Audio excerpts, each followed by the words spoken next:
She rose among us where we lay. She wept, we put our work away. She chilled our laughter, stilled our play, and spread a silence there.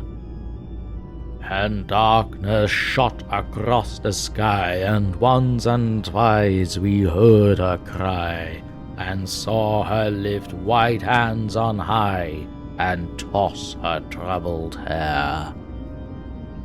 What shape was this who came to us, with basilisk eyes so ominous, with mouth so sweet, so poisonous, and tortured hands so pale? We saw her wavering to and fro, through dark and wind we saw her go, yet what her name was did not know, and felt our spirits fail. We tried to turn away, but still above we heard her sorrow thrill, and those that slept they dreamed of ill and dreadful things, of skies grown red with rending flames, and shuddering ills that cracked their frames, of twilights foul with wings, and skeletons dancing to a tune, and cries of children stifled soon, and all over a blood-red moon a dull and nightmare sighs. They woke, and sought to go their ways, yet everywhere they met her gaze, her fixed and burning eyes. Who are you now? We cried to her, spirit so strange, so sinister. We felt dead winds above us stir, and in the darkness we heard a voice fall, singing, cloying sweet, heavily dropping dough dead heat, heavy as honeyed pulses beat, slow word by anguished word. And through the night the strange music went, with voice and cry so darkly blent.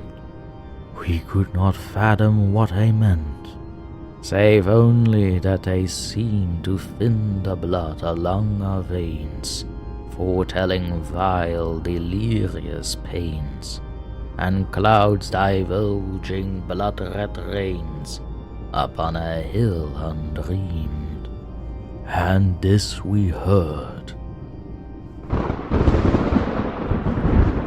Who dies for me, he shall possess me secretly.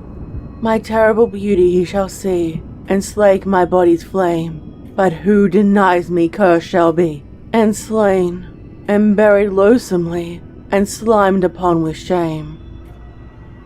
And darkness fell, and like a sea of stumbling deaths we followed, we who dared not stay behind.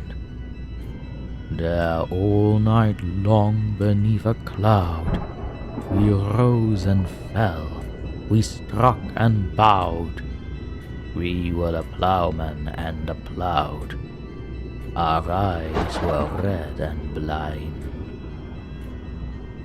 And some, they said, had touched her side before she fled there, and some had taken her to bride, and some lain down for her and died.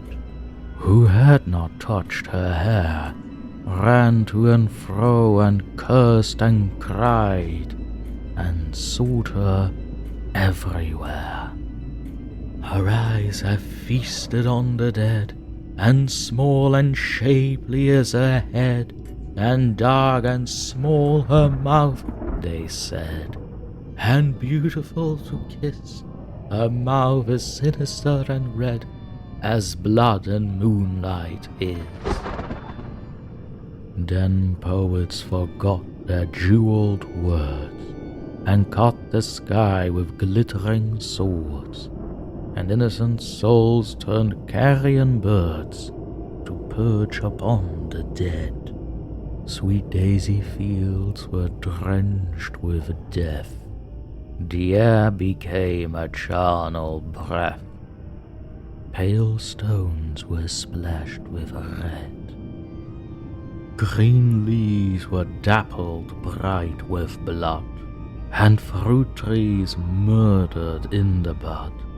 And when at length the dawn came green as twilight from the east, and all that heaving horror ceased, silent was every bird and beast, and that dark voice was gone. No word was there, no song, no bell, no furious tongue that dreamed to tell. Only the dead who rose and fell above the wounded men, and whisperings and wails of pain blown slowly from the wounded grain, blown slowly from the smoking plain, and silence fallen again.